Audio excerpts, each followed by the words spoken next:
Ya, kita patut bersyukur saudara-saudara. Ya, ibadah bersama adalah salah satu bentuk pernyataan iman kita kepada Tuhan. Karena ibadah bersama itu punya manfaat sosial spiritual. Artinya apa?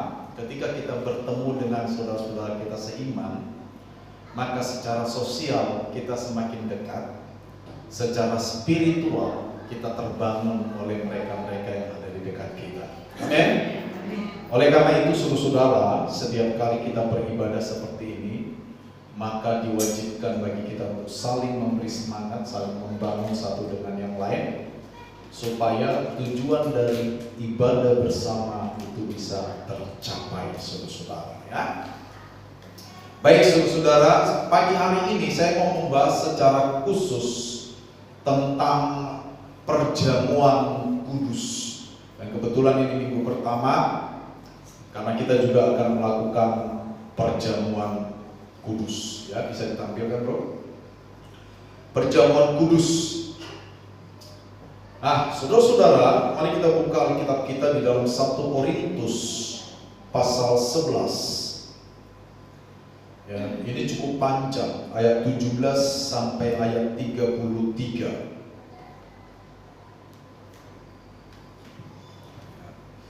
Kita nanti akan membaca ini sembari saya menjelaskan bagian dari khotbah pagi hari ini. 1 Korintus pasalnya yang ke-11 ayat 17 sampai ayat 33, saudara-saudara.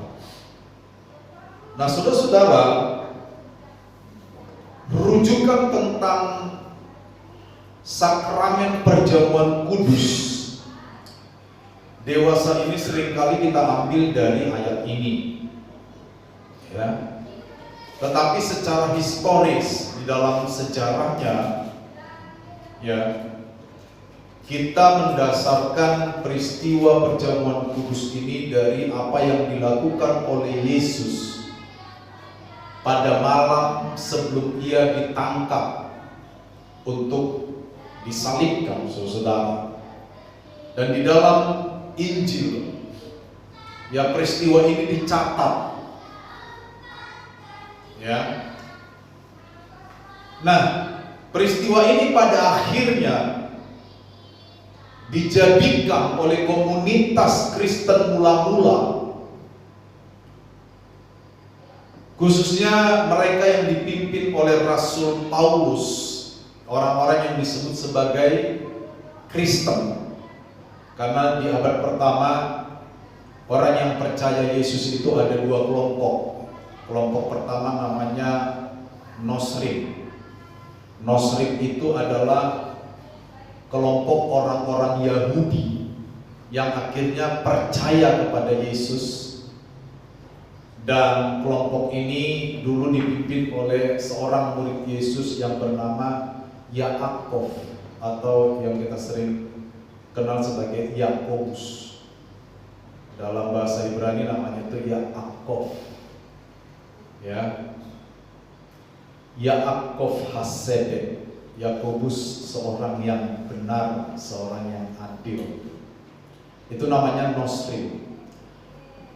Tetapi orang-orang yang percaya Yesus yang di luar Yahudi, orang-orang Yunani, orang-orang yang di luar Yahudi, itu pertama kali disebut Kristen di Antioquia, ya kan?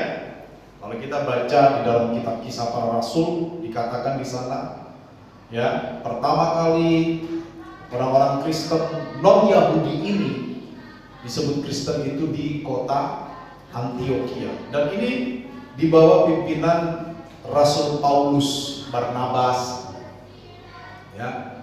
Nah, Paulus di dalam suratnya kepada Korintus merujuk kembali peristiwa ketika Yesus pada waktu itu mengadakan perjamuan malam terakhir dengan murid-muridnya, ya. Dan kebiasaan pada waktu itu perjamuan seperti ini, baik yang dilakukan oleh orang Yahudi merujuk kepada tradisi perjanjian lama itu selalu dihadiri oleh para lelaki, saudara. Jadi tidak ada perempuan di dalam perjamuan seperti ini pada waktu itu. Jangan sekarang, perjamuan kudus perempuan keluar. Nah, pada waktu itu. Jadi kalau saudara pernah nonton film The Da Vinci Code yang ada Maria menyandarkan kepala ke bahu Yesus, itu hoax, saudara.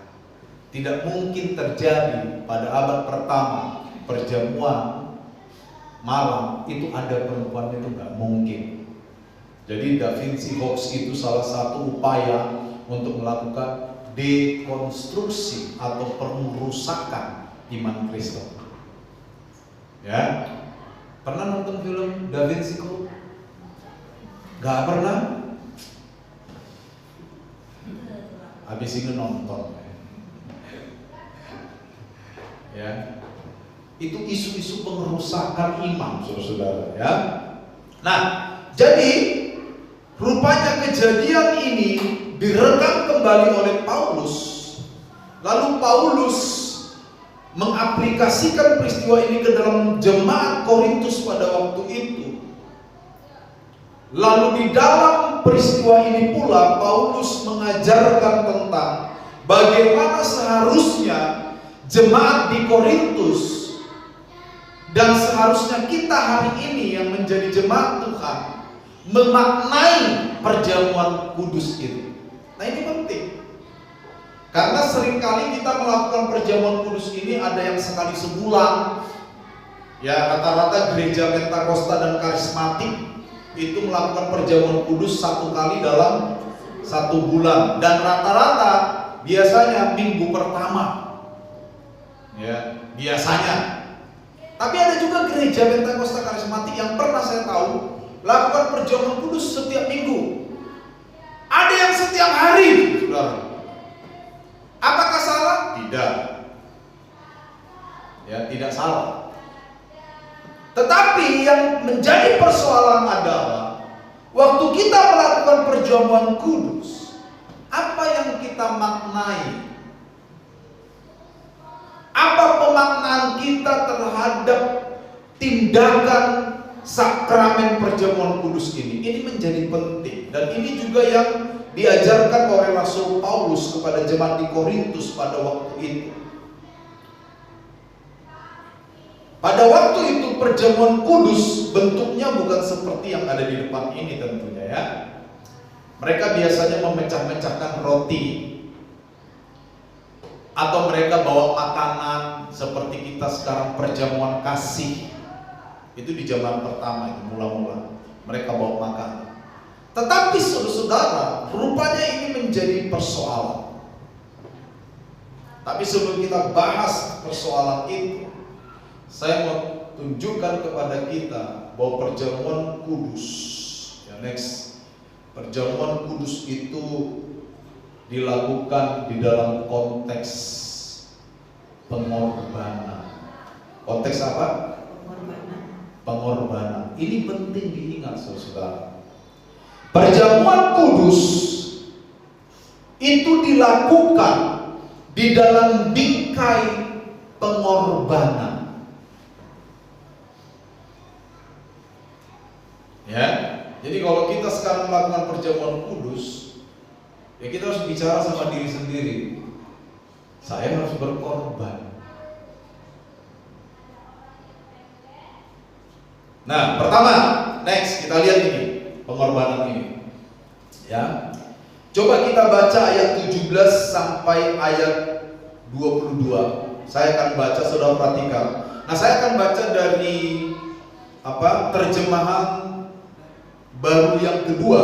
Mungkin ada beberapa kata yang berbeda, tetapi tidak mengubah makna dari firman Allah. Perhatikan.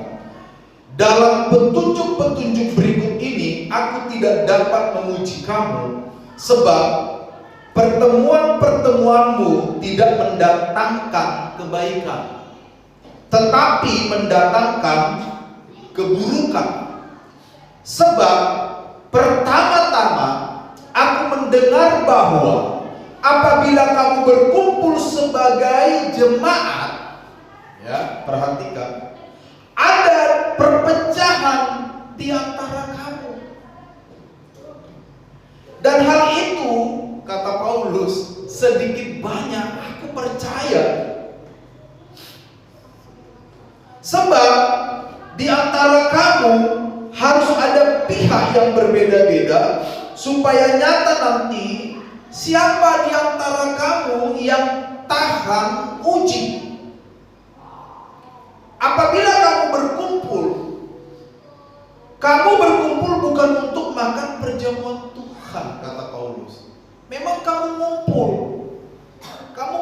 tuh, secara fisik kamu bersama. Dan harusnya kebersamaanmu itu kira-kira begini ya, itu dalam rangka melakukan perjamuan Tuhan. Tapi nyatanya apa yang kamu lakukan tidak mencapai tujuannya. Kenapa? Ayat 21. Sebab pada perjamuan itu tiap-tiap orang memakan dahulu makanannya sendiri, sehingga yang seorang lapar dan yang lain kekenyangan, mabuk. Yang lain, ya kan? Nanti tak jelasin. Apakah kamu tidak mempunyai rumah sendiri untuk makan dan minum? Kata Paulus, nih Paulus sedang marah nih, wajahnya berubah merah kayak kepiting rebus. Marah dia. Ya. Atau apakah kamu hendak menghina jemaat Allah dan mempermalukan orang-orang yang tidak mempunyai apa-apa? Apakah yang kukatakan kepada kamu memuji kamu? Oh, dalam hal ini aku tidak memuji kamu, kata Paulus. Lalu dia 33 dan 34, ini sarannya. Karena itu, saudara-saudara, jika kamu berkumpul untuk makan, hendaklah kamu saling menunggu. Kalau ada orang yang lapar, baiklah ia makan dahulu di rumahnya, supaya jangan kamu berkumpul untuk dihukum. Nah, saudara begini nih ceritanya nih. Mungkin dulu jemaat Tuhan itu kan beraneka ragam ya. Apalagi Paulus ini kan menginjil ke orang-orang non-Yahudi, keluar batas-batas dari Galilea, keluar dari daerah pelayanan Yesus. Tapi justru bukan keluar batas Galilea, dari Galilea menuju ke bangsa-bangsa lain. Ya. Jadi Paulus ini menginjilnya itu bukan ke orang-orang Yahudi. Yang menginjil ke orang-orang Yahudi itu Yakobus, Petrus, ya, dan beberapa murid lain. Paulus ini memberitakan Injil kepada mereka yang bukan Yahudi. Nah, pada masa itu banyak orang yang bertobat, yang secara ekonomi ada yang bagus, tetapi ada juga yang kurang beruntung begitu. Contohnya salah satu petobat yang waktu itu bertobat mengenal Yesus itu Lukas ini, yang menulis kitab Kisah Para Rasul dan kitab Lukas. Lalu dia juga menginjili yang namanya Theophilus. Theophilus itu bukan orang Yahudi. Makanya kitab Lukas kalau kita baca di awal sampai kita Para Rasul itu sambungannya, itu untuk Theophilus. Theophilus ini mungkin adalah salah satu orang yang kaya secara ekonomi waktu itu. Jadi di dalam pemberitaan Injil itu orang-orang yang bertobat itu memiliki tingkatan ekonomi yang berbeda-beda, beragam. Nah, biasanya mereka kalau ngumpul perjamuan kasih, makan bersama, ya kan, si A bawa babi rendang, ya kan? Kan bukan orang Yahudi, boleh makan babi. Yang nggak boleh itu orang Yahudi, bro. Ya kan? Orang Yahudi nggak mau makan babi. Ya, babi rendang. Yang satu sapi semur sapi. Yang satu lagi hotdog. Oh, pokok enak-enak. Tapi sebagian lain ada yang cuma bawa ikan bage, ada yang cuma sayur kangkung. Bahkan di antara mereka ada yang nggak bawa apa-apa karena nggak punya. Ngumpullah mereka semua. Biasa kan? Biasa ngumpul. Kecenderungan orang waktu itu, yang kaya merapat kepada yang kaya. Untung di antara saudara nggak ada yang rapat.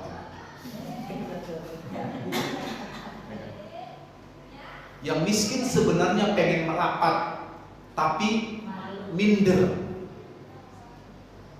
mengalami minder werdahai kompleks,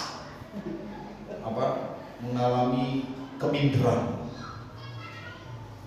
rasa rendah diri. Sampai sekarang begitu-gitu orang Kristen masih banyak kok. Betul. Kalau ada orang yang kaya datang ke gereja,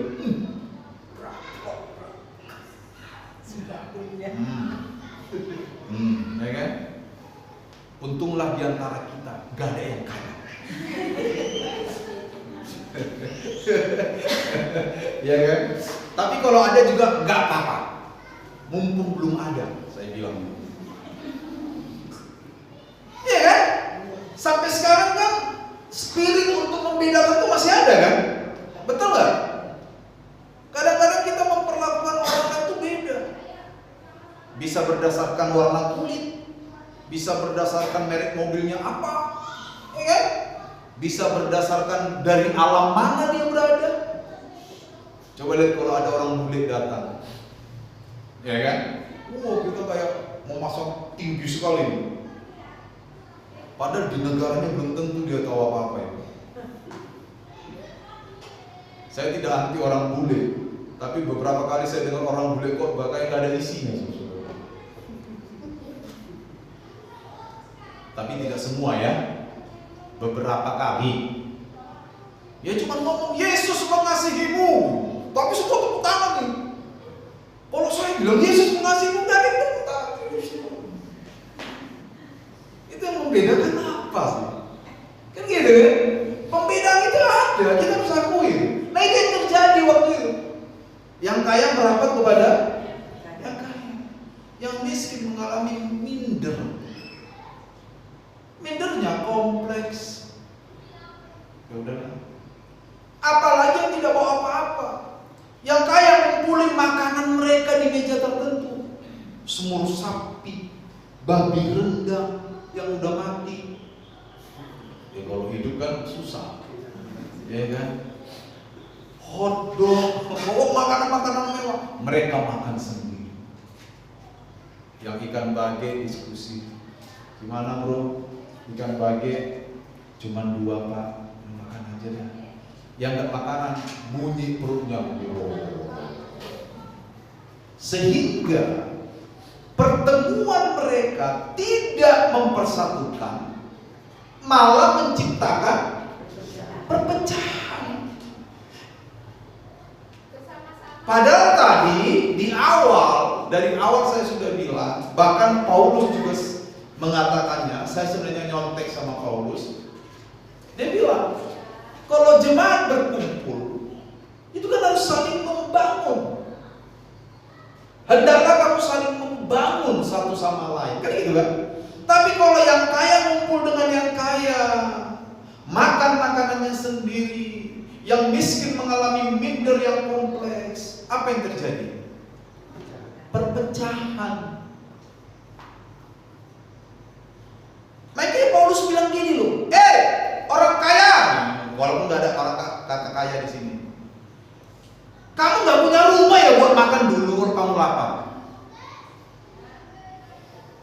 Alasannya udah lapar, udah nggak bisa nunggu, udah nggak tahan katanya. Sebelum kamu datang ke pertemuan jemaat, kamu nggak punya rumah buat makan. Kok harus di sini kamu makan? Udah gitu kamu ngumpul lagi begitu. Terus yang nggak bawa apa-apa itu bagaimana? Kamu mau menghina dia, kamu mau mempermalukan dia, kalau dia gak punya apa-apa. Itulah teguran Paulus, betul lah? Apa itu tadi katanya kan? Apakah kamu mau menghinakan jemaat Tuhan? Apakah kamu mau Makanya saudara-saudara tadi saya katakan, konteks perjamuan Tuhan itu adalah pengorbanan. Saling berkorban antara orang percaya. Saya berkorban untuk Anda, Anda berkorban untuk Anda yang lain. Semua kita saling berkorban. Itulah konteks perjamuan kudus. Apa pengorbanan itu? Menciptakan kesetaraan. Makanya salah satu tujuan berjemaat secara rohani adalah menjadi setara di hadapan Allah. Kalau ada orang di dalam gereja masih membeda-bedakan si A dengan si B, dia adalah sumber perpecahan. Memang perpecahan harus ada. Saya kutip dulu dah kata-kata Yesus biar mantap, ya kan? Karena kalau kata-kata Yesus kan tidak bisa dibantah. Tapi terkutuklah mereka yang menimbulkan perpecahan. Iya kan? Jadi kita harus berkorban. Sekarang misalnya saya kasih contoh. Kalaupun Anda punya emas batangan 7 batang, apakah Anda harus bawa itu ke gereja? Lalu waktu jalan, sore pagi Pak PM, emas batangannya dipegang. Yang nggak punya emas cuma Mas Joko yang dia punya, dia minder, wadahnya komplek, dia nunduk aja. Dia cuma punya emas Joko tahu, sementara yang lain punya emas batangan. Saudara-saudara, menciptakan kesetaraan itu merupakan tindakan pengorbanan. Kenapa? Yang kaya harus menyesuaikan diri dengan yang miskin. Iya ya? Kalaupun Anda punya emas seperti rantai Bosco, walaupun Bosco sudah wafat hampir 2 tahun, ya, cuman kita masih ingat rantai Bosco kan? Apakah itu perlu kita bawa ke gereja di mana jemaatnya masih banyak yang tidak punya rantai Bosco? Nggak perlu kan? Tapi ini kan saya punya Pak. Ini hasil keringat saya Pak. Hasil kerja keras saya. Dari pagi sampai malam, dari malam sampai pagi Pak. Tapi ketika kita membawa itu sementara di dalam jemaat banyak yang tidak punya, maka yang tidak punya ini akan mengalami minder, betul nggak? Sehingga akan terjadi perpecahan. Dia sebenarnya tidak benci Anda, tapi dia menjadi sungkan sama Anda. Sungkannya sungkan yang salah. Betul? Itu dia. Kan pengorbanan itu kalau kita mau menciptakan kesetaraan. Kita harus punya batas atau membuat batasan agar yang lain tetap punya harga diri. Iya kan? Itu pengorbanan dan itu yang ditampilkan dalam konteks perjamuan kudus, saudara. Secara sosial spiritual seperti tadi saya katakan, perjamuan kudus itu menciptakan kesetaraan. Baik secara sosial maupun secara spiritual. Saya sering mengatakan harga diri kita itu adalah seharga darah Yesus. Sama. Berapapun jumlah uangmu, berapapun jumlah hartamu, berapapun jabatanmu, apakah kita bupati, pakpati atau apapun, harga diri kita secara spiritual sama, seharga darah Yesus. Itu namanya kesetaraan. Makanya kalau Yesus dalam Injil, dia tidak ragu-ragu menegur mereka yang walaupun mereka punya kekayaan. Betul? Enggak ragu dia. Tapi bukan berarti Yesus anti kekayaan, tidak. Yang menyokong pelayanan Yesus itu banyak orang-orang kaya dalam Injil itu. Perempuan-perempuan yang mengalami pertobatan istri-istri pejabat pada waktu itu, banyak yang menyokong pelayanan Yesus. Jadi Yesus bukan anti orang kayanya, tidak. Yesus menegur perilaku yang tidak berkenan terkait dengan kekayaan. Itu yang ditegur Yesus.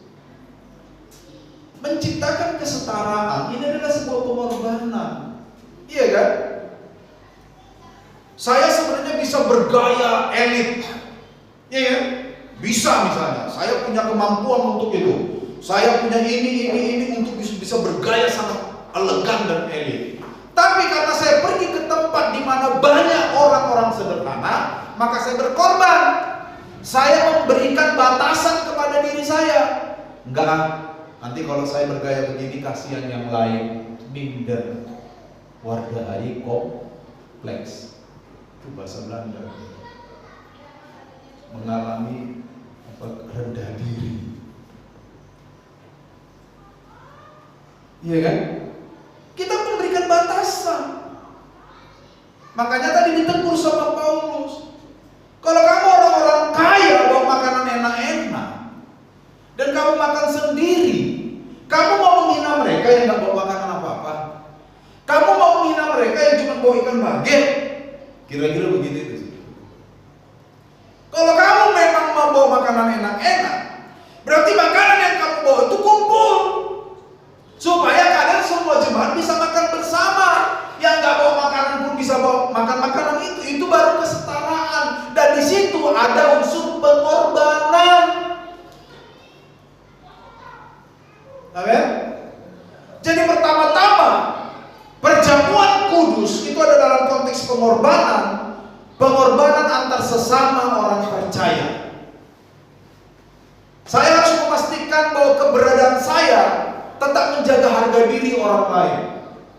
Tapi jangan kehadiran kita malah merusak harga diri orang lain. Itu susah itu. Saya bisa begini, saya bisa begitu. Yang lain gak bisa begini, gak bisa begitu. Saya harus menyediakan kesetaraan. Jangan supaya apa? Supaya yang lain tidak minder, supaya yang lain tidak terhina, supaya yang lain tidak dipermalukan. Begitu caranya. Jadi dalam konteks perjamuan kudus itu ada unsur sesama orang percaya itu harus saling menjaga. Sesama orang percaya harus saling membantu, harus saling membangun dengan menciptakan kesetaraan. Dan itu kan yang dianut oleh banyak negara demokrasi. Bahkan negara pun harus menciptakan kesetaraan dalam bentuk kemakmuran bagi seluruh rakyat. Betul nggak? Persoalannya kan pejabat kita kan banyak yang tidak pura-pura tidak mengerti itu kan. Penguasa itu kan sebenarnya mengadministrasi kesejahteraan rakyat. Iya. Begitu harusnya. Gereja juga harus begitu. Harus mengadministrasi kesetaraan. Ini kan pesan-pesan profetik, pesan-pesan kenabian.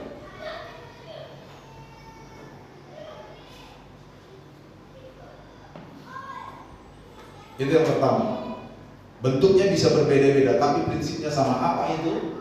Ciptakan kesetaraan di antara kita. Kalaupun Anda bisa begini, bisa begitu, kalau yang bisa begini, bisa begitu tuh akhirnya membuat orang lain minder, menyepelekan orang lain, menghina orang lain, jangan lakukan. Walaupun itu gak berdosa loh. Iya kan? Misalnya saya nih, TikTok joget-joget berdosa enggak? Siapa yang bilang berdosa TikTok joget-joget? Tapi saya setiap pagi sebagai gembala sidang jemaat, gereja sidang jemaat Allah Sumba Besar, tiap hari saya TikTokan joget-joget. Terus saya kirim ke WA group. Apa? Tindakan saudara apa? Sudah mau gila. Lalu saya bilang, dosa apa enggak tuh? Loh, TikTokan kok dosa, joget-joget. Tapi karena saya pendeta, wajar enggak? Tidak wajar. Nah itu loh. Saya sebenarnya meronta-ronta dalam diri saya, hasrat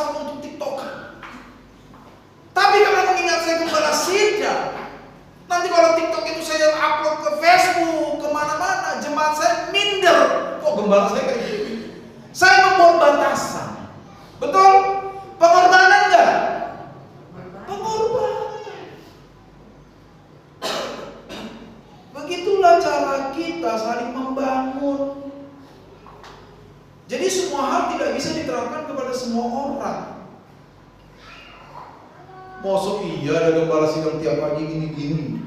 Ya kan? Lucu jadi. Saya khotbah saudara bayangannya gini-gini aja. Iya kan? Tapi kalau saudara yang sekali seminggu begini kan gak apa-apa juga tiktokan, ya kan? Siapa yang sekali seminggu tiktokan? Gak apa-apa juga gitu. Jadi tiktokan itu gak dosa, tapi bisa menjadi batu sandungan tergantung siapa yang melakukan, kan gitu kan? Itu loh maksud saya. Karena banyak orang gini loh, kan gak dosa Pak. Gak merugikan siapa-siapa juga tuh. Iya kan? Saya gak merugikan siapa-siapa loh Pak. Kok Bapak protes saya bikin gini? Banyak hal yang tidak merugikan siapa-siapa lama-lama menjadi dosa. Adam dan Hawa makan buah merugikan orang lain gak? Ya karena gak ada orang lain yang di situ. Tapi kan sampai sekarang kita mengandung dosa, punya kecenderungan berbuat dosa gara-gara itu, betul gak? Apa bisa Hawa bilang, mulut-mulut saya sendiri kok, tangan-tangan saya sendiri, apa urusanku, begitu? Nggak bisa. Disinilah kita menciptakan kesetaraan secara sosial juga secara rohani dalam jemaat ini. Kenapa banyak jemaat pecah? Kenapa? Ya gara-gara begini-gini ini. Merasa diri lebih hebat dari yang lain, merasa diri lebih kaya dari yang lain, yang kayak mumpung sampai kayak pojokan. Saking kecilnya pojokan tuh mereka mengecil. Kan di pojokan. Nah itu tidak boleh terjadi di gereja kita. Amin. Perjamuan kudus itu konteksnya adalah kesetaraan. Udah mau habis waktunya sudah kelamaan di sini. Kedua belum.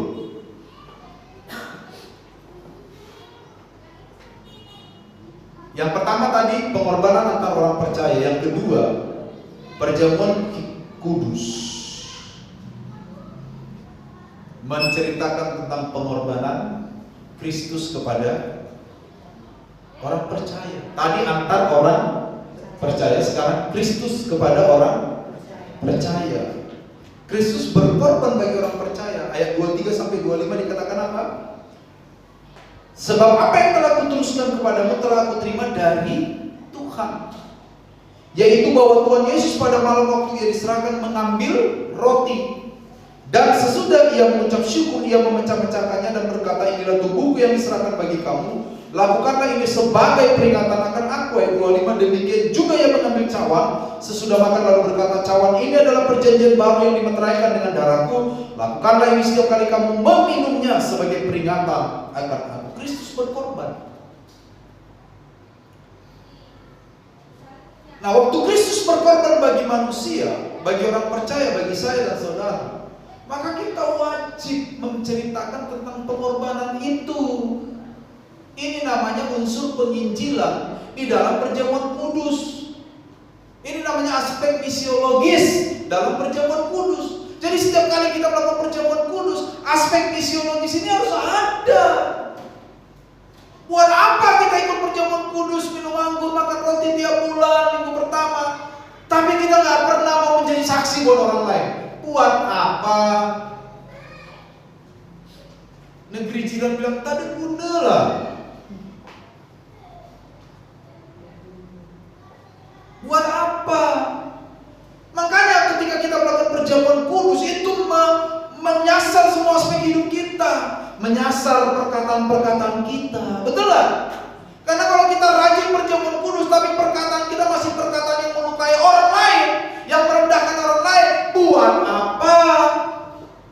Gak ada artinya perjamuan kudus itu. Sekalipun waktu perjamuan kudus air mata tumpah, iya kan? Ingus tumpah, semua tumpah, seanggur-anggur tumpah. Gak ada gunanya kalau hidup kita tidak bisa menjadi materi penginjilan. Makanya Paulus dalam 2 Korintus berkata, kamu adalah surat Kristus yang dapat dibaca. Injil Matius berkata dengan jelas, supaya mereka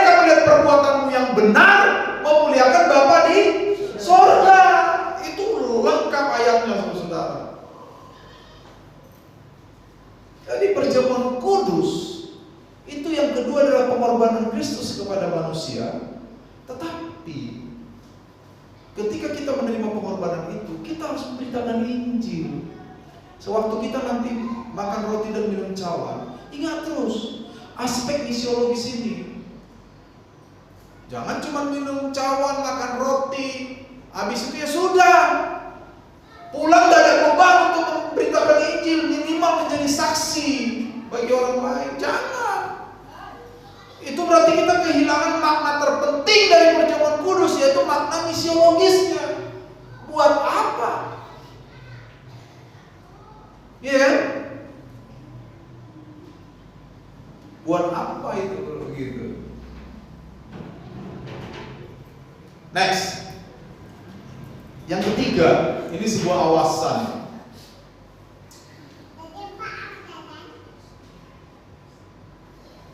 Orang yang bisa melakukan perjamuan kudus itu adalah orang yang sudah mengakui tubuh Tuhan. Artinya mereka mengakui tubuh Kristus yang menebus mereka. Kita sedikit berbeda dengan beberapa gereja di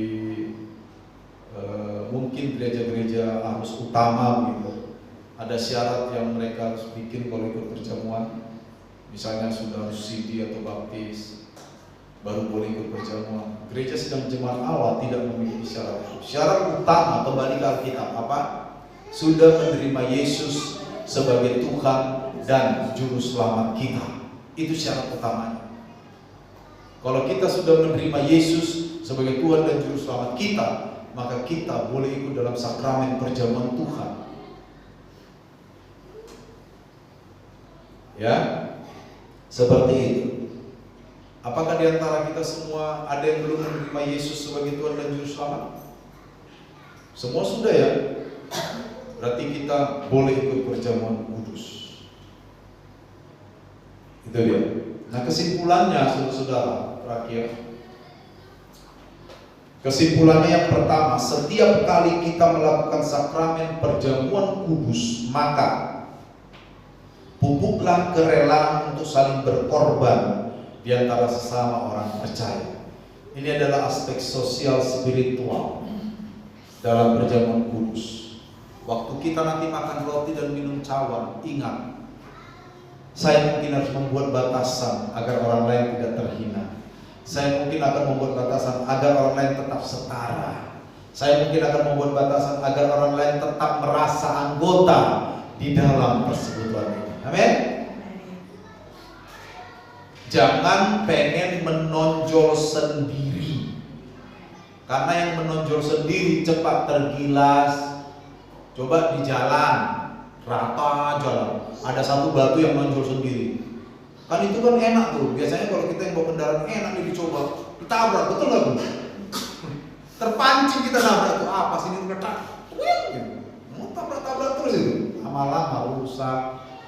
Jadi jangan mau menonjol sendiri, tapi jangan tenggelam sendiri. Terus mundur lalu minder, jangan, tetap setara. Ya, dan yang kedua saudara, next. Yang kedua, setiap kali kita melakukan sakramen perjamuan kudus, hayatilah pengorbanan Kristus yang telah menyelamatkan kita dari hukuman kekal dengan cara memberitakan Injil Kristus kepada orang lain. Saya kadang melihat orang-orang Kristen sekarang lebih banyak nangis kalau perjamuan kudus. Nangisnya itu kenapa? Mengingat Tuhan engkau sudah berkorban. Boleh sih kita nangis itu. Tapi lebih nangis tuh apa sebenarnya? Bilang Tuhan pakai saya. Itu harusnya kita momennya lebih nangis itu. Loh, kita nangisin pengorbanan Tuhan, udah berkorban Tuhan. Udah lewat itu. Yang perlu kita tangisi sekarang apa sebenarnya? Kenapa saya nggak jadi berkat ya Tuhan? Kenapa saya nggak jadi memberitakan Injil ya Tuhan? Itu yang perlu kita tangisi. Ayo, siapa yang pernah menangisinya itu?